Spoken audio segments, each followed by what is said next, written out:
Your relationship with God is being affected by something you may not even notice.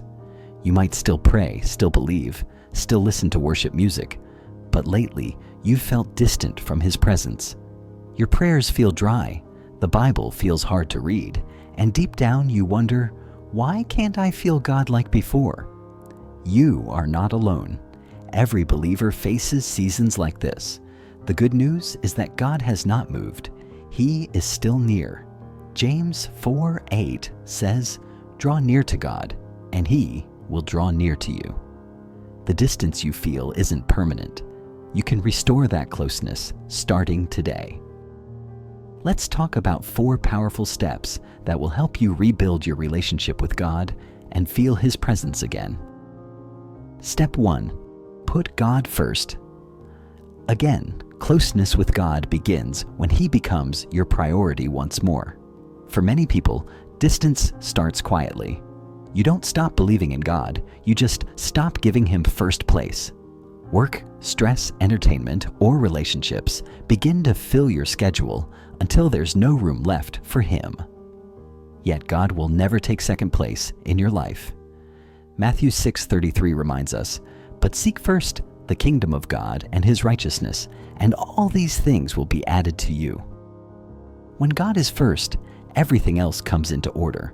When He is not, everything feels heavy and confusing.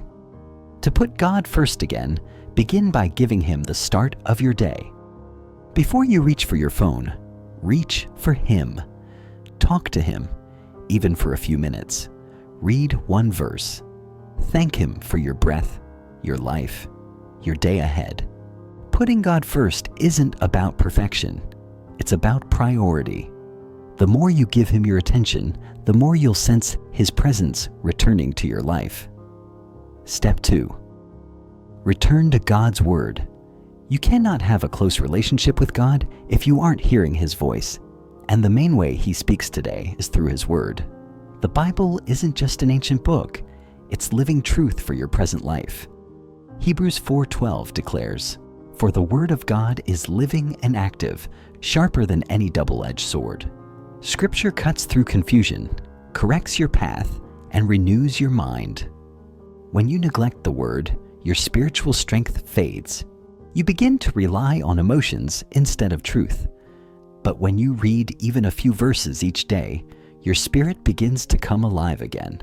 Start small, but stay consistent. Open your Bible and ask God to speak as you read. The book of John is a great place to begin because it reveals the heart of Jesus. Write down what stands out and pray about it. Don't read just to finish. Read to hear. The more you meditate on God's Word, the clearer His voice becomes, and the closer your heart will grow to Him. Step 3. Build a real prayer life. Prayer is not just about asking God for things. It's how you stay connected to Him. It's conversation. It's relationship. Philippians 4:6 teaches, "Do not be anxious about anything, but in every situation, by prayer and petition, with thanksgiving, present your requests to God." Prayer is where fear turns into peace, confusion turns into clarity, and weakness turns into strength.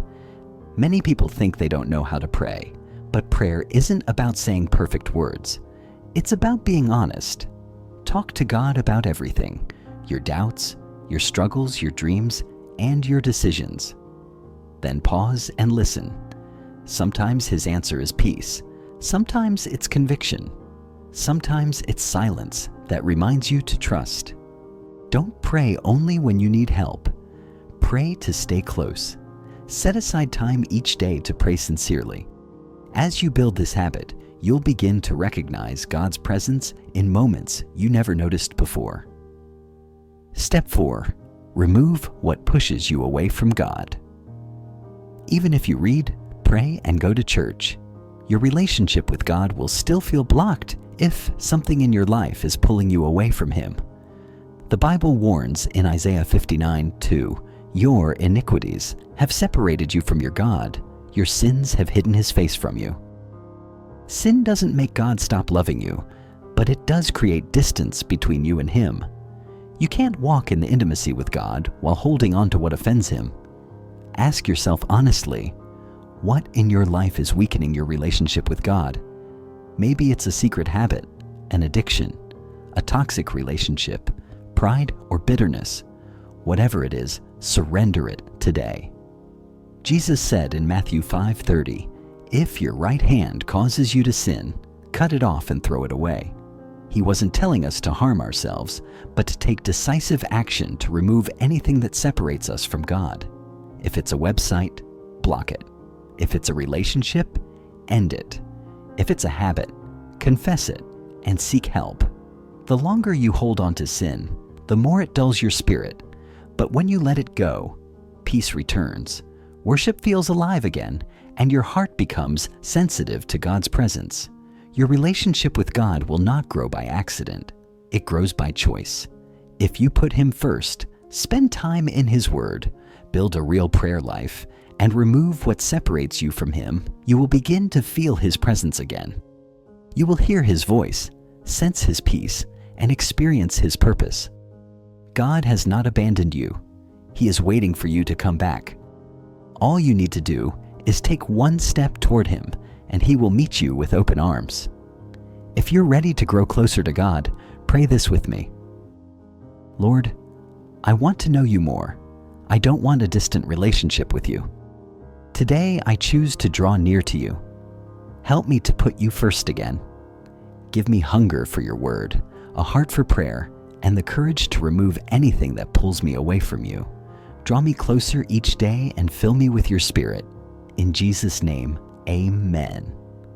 If this message spoke to your heart, type, "I'm coming back to God" in the comments. I'd love to pray for you, personally. And if you want more messages that will help you grow spiritually and stay strong in your faith, make sure to subscribe. God is not finished with you. Your walk with Him is just beginning. Stay faithful. He's waiting for you.